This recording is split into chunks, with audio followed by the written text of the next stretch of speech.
Alright, this video is titled, Why Young People Love Old Things. Before we dive in, this is kind of like society's people are kind of wanting to go backwards. They like the old shit now. Now, I'm not exactly young, but I've been exactly like this guy we're about to watch, as you could tell from the shit behind me.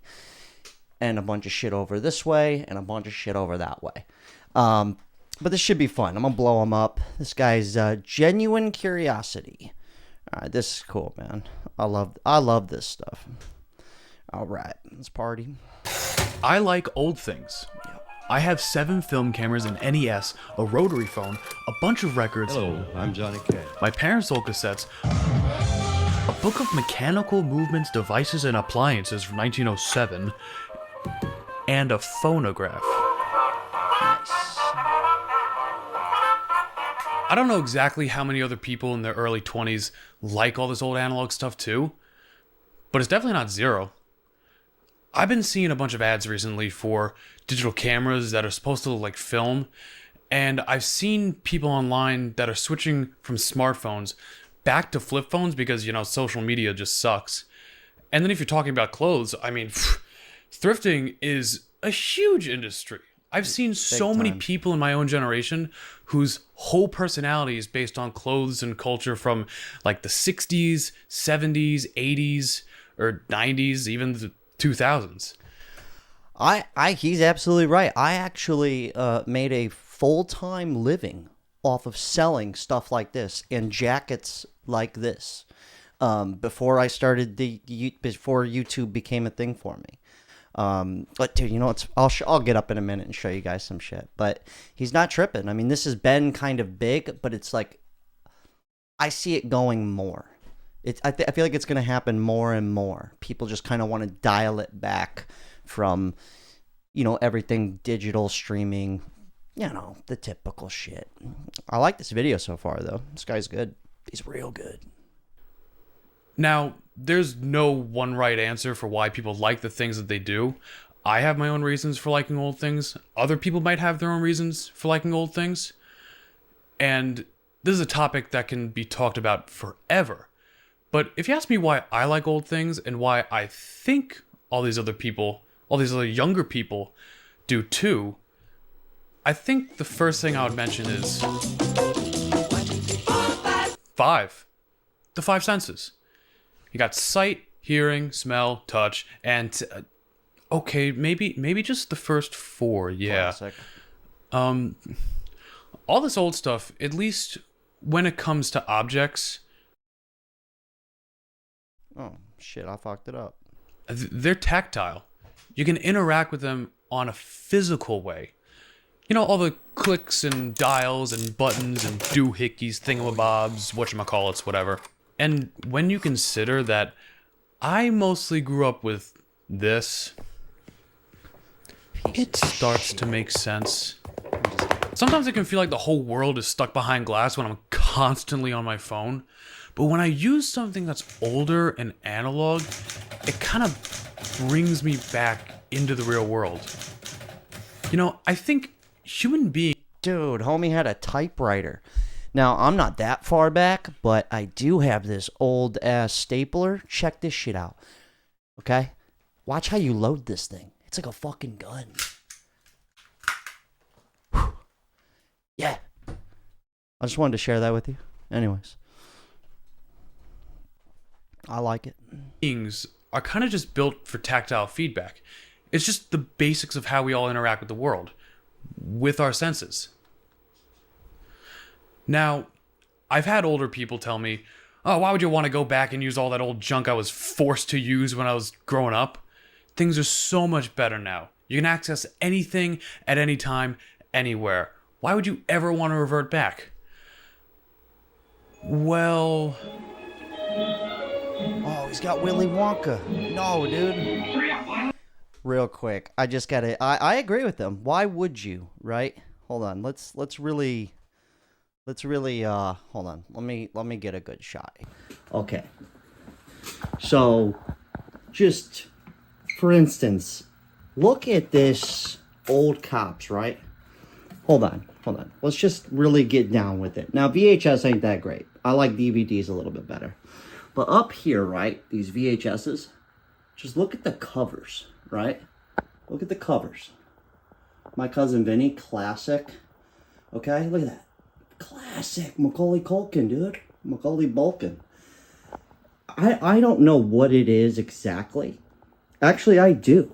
It has a feel to it, right? Like, this just feels better than this.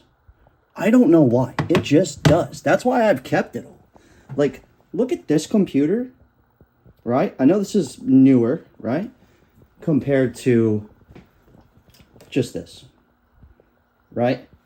Look at this camcorder. It's my first camcorder ever. Compared to, like, it's just like, this is just plastic. Maybe a little metal, right? But look at this, okay? You're streaming. This is how you would rewind a VHS. How much more fun is that? Pop the hood? Like, what's up? So I get it. I do understand. I mean, just look at this fucking TV compared to this TV. Right? Look at this compared to people walking around nowadays. Look at this fucking clock. Just look at it. Okay? Unreal. Bruce Lee, dude. My parents. The earth. Okay, back to the video. You guys get my point. I totally get it. Anyways, he's going somewhere. Unlimited access. Yeah, here it's like you got to work for it, you know? You got to really... I mean, you saw how I was about to rewind that VHS tape. Yeah. Now, all this unlimited information, I mean, it's absolutely fantastic. It really but is. A lot of times, it feels like a monsoon. It's so much. Since you can know everything all at once, it just can be a bit much. Sometimes I feel like Ben Stiller in Night of the Museum when Attila the Hun is trying to rip him limb from limb. It's just complete decision paralysis when it comes to the endless void of the internet. But using things pre-internet, it takes me away from that. It gives my mind a break. And all these things, listening to music on vinyl, taking film photos, using a typewriter, it just calms my mind. And it takes it away from that ever-widening dark pit that the internet can sometimes be. Which leads me into my next thing.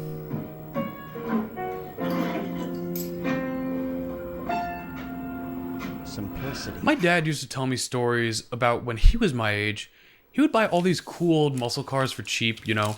He had a Camaro and a Smokey and the Bandit Trans Am, and he would swap the engine and fix up these cars right in my grandmother's driveway. And as a little kid, my mind was always blown that he could take an engine out of a car and put a new one in all just in a weekend. But then one day, he and I were walking through a field full of classic cars in a car show, you know, the kinds that he worked on when he was my age. And I stopped and turned to a 1970s Corvette. And the hood was open, so I looked down at the engine and went, huh, it's actually pretty empty. I could actually see the ground through the engine of the car. Now, I'm not saying when my... He's actually right about this. Hold on one second here. I'm just gonna grab it. So I actually own an old car. I got this exact car, right? I just came across this at like a flea market, so I bought it. But I got that exact car, and in that car I listen to CDs. It used to have an 8-track player, but I was like, let's be realistic here, okay? Like, CDs are way better, just to be honest. But I actually took that car completely apart, the engine completely out. Me and my boy Elon, thank you, Elon. He did most of the work. Oh, he was the brains. But it was actually pretty easy. We took the whole fucking thing out, fixed it, and put it all back together. And he's right. It was a lot.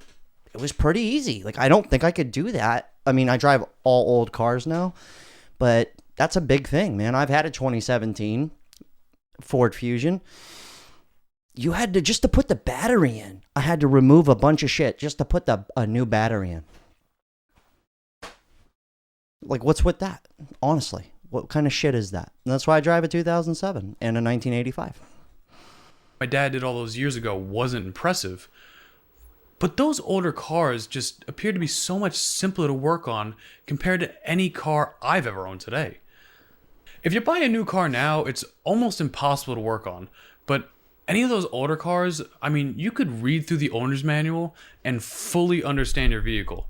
Like, I actually found an old 1970s Corvette manual online, and it literally had a section titled Engine and Engine Rebuilding. That's the best. Where it showed you They have that, dude. I have the original manual to this car here. The original fucking it's leather. It's a leather bound book, dude. Like, it's legit. It really is. And we used it to rebuild the car. Yeah, like I couldn't even imagine, even with my 2007 Mercury Grand Marquis, it doesn't come with that. You know what I mean? That's considered old nowadays. Yeah. Step by step, how to take the engine apart, how to put it back together again, and along the way told you exactly what everything did. Yeah, it really does. In comparison, the owner's manual for my car from 2016, I mean, it's just all legal jargon. Yeah. And it says if you have a problem, just take it to the dealership. Take it to the dealership. Classic. And in the same way as classic cars, any of these old cameras that I have behind me, you know, like this, or like this typewriter that I have here, I know how they work inside and out, and I can fix them if anything breaks. And it's such a nice feeling knowing that. It feels like they're fully mine. I think that pretty much sums it up. Ownership. Yeah, like you're not fixing this. You know what I mean? Like, or at least I'm not. Like you're not fixing a lot of this newer shit that we have. You're just not. It's just get a new one. That's like planned obsolescence and all that stuff too. But that's like a big reason why like this camera here is actually, we're going to get geeky here for all my people who like old stuff. This is actually a classic camcorder. Yeah. But I like the way it looks. You know what I mean? Compared to like this high definition shit where you could see all my wrinkles and you could just see how shitty I look. I like the older feel to it. I'd honestly use, if it was easy, I would use this. But it's a pain in the ass to actually use it and convert it to digital. It's a whole fucking mess, okay? But that's just me. That's just me. No big deal. But ownership, yeah, that's a big one. Let's see where he's going with this. We're winding it down here. I found it at Spencer Gifts. Streaming services. Netflix, Spotify, Disney Plus, Peacock, all of them that are way too expensive and really annoying. In a lot of ways, they're great. I mean, who doesn't want everything on demand? But in recent years, they've been adding more ads and raising the prices and then adding more ads on top of that. And it's all just kind of culminating into what cable TV used to be, but in a way more expensive way. And the best part is, at any time, your favorite comfort movie? Gone. That song your parents used to sing to you when you were a little kid? Removed. Done. You don't have control over whatever is on one of these platforms. So for me, and I think a lot of other people, it's nice to know that if I buy a vinyl record or an old VHS or DVD of a movie, no one's coming to take that away.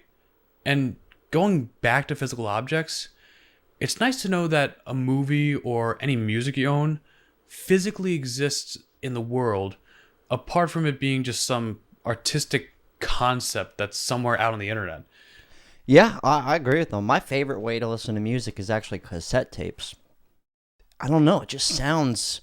CDs probably sound better, but there's something about the cassette, dude. It just...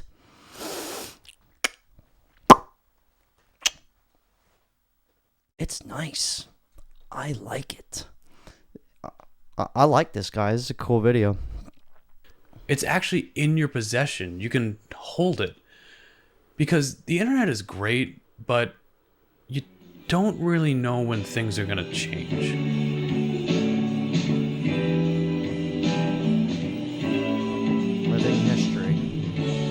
nostalgia, I think, is the biggest reason for all this.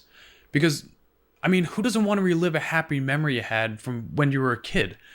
There's pretty much an entire industry of nostalgia, especially recently with all these never-ending movie remakes and reboots being made. It's a huge reason why the phrase, what's old is new, exists. And my generation is just getting to the age where we're starting to reminisce about our childhood. But it doesn't fully explain why we seem to like things older than our own memories. And my answer to that is I think there's just something about using a thing that was part of everyday history from 50 or 100 years ago that allows you to live the same experience that the original owner of that thing would experience in a time that is now part of history. But at one time, you know, it was just life. It was just that. And that's a cool feeling. That was a great video, dude. Shout out to this guy. He's absolutely right. I personally get it. I'm gonna subscribe to this guy, dude. You know, but this TV behind me here, this was my grandfather's television. I don't know how old it is. Whenever colored TVs came out, but it's got the classic dial on it. It still works. It's, you know, I have a 1985 car. Everything's original. It still works. I mean, I've had to fix some shit, of course. I mean, you'd have to fix your 2017, you know, Mustang. You know, things are going to break. But think about this. There used to be a television repairman. That used to be a fucking thing. And you know what else is crazy that I'm noticing? Like, I started switching my content up from, I used to do a lot of clips. I still do it, but just like TikToks. I switched to the long form stuff because the short form stuff was, I think it's too much. I really do think it's an overload. I had to kind of change what I'm doing. And before I read some comments here, another thing too, a lot more people, I could see from the back end of YouTube, there's like upwards of 40% of people who watch my channel watch this on the TV. On the TV. Which this one? Yeah. On a fucking TV. And I think it has gotten to the point where, like, don't get me wrong, I still use the phone, of course. All right? I do.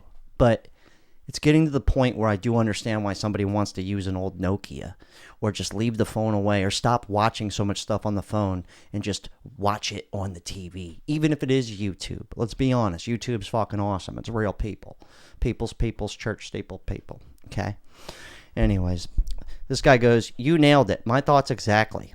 Vintage gadgets were designed and built to enhance the life of their owners and still usually perform their original purposes decades later. Today's gadgets are just vehicles to get you hooked on a subscription plan or data harvesting advertising scheme before getting bricked by the manufacturer when it's not profitable anymore. Yeah, they don't make them like they used to. Classic. Don't forget about this stapler, okay? All right. I mean, how often do you see a wood grain fucking tape dispenser? Never. You don't. Well, you just did today. I have the same feeling. I feel that the internet is something that is not yours. We don't own anything. Yeah, like my job is just at risk. Which it's a good, I don't want to say it's a bad thing, okay? I think it is. I like the way the new things are to a degree. I like being able to just go find all this information and find people like you and me and this guy that we just watched. I love that. Back in the day, you just had what was given to you. So let's not bullshit each other here. I'm 14 and I do this. My parents are always like, what's the point? You have it on your phone. Yeah, I guess it's just different perspective. With older stuff, you can really feel that they made these things for the customers and not just the money. Things were built to last longer and they were in supply. Now everything breaks by design and you have to buy more stuff. Everything's a subscription. Yeah. Anyway, shout out to this dude. Genuine curiosity. You guys leave your thoughts. I mean, I totally, obviously, I fucking get it. I'm that guy. Anyway, solid talk. Good shit, man. That was a great video.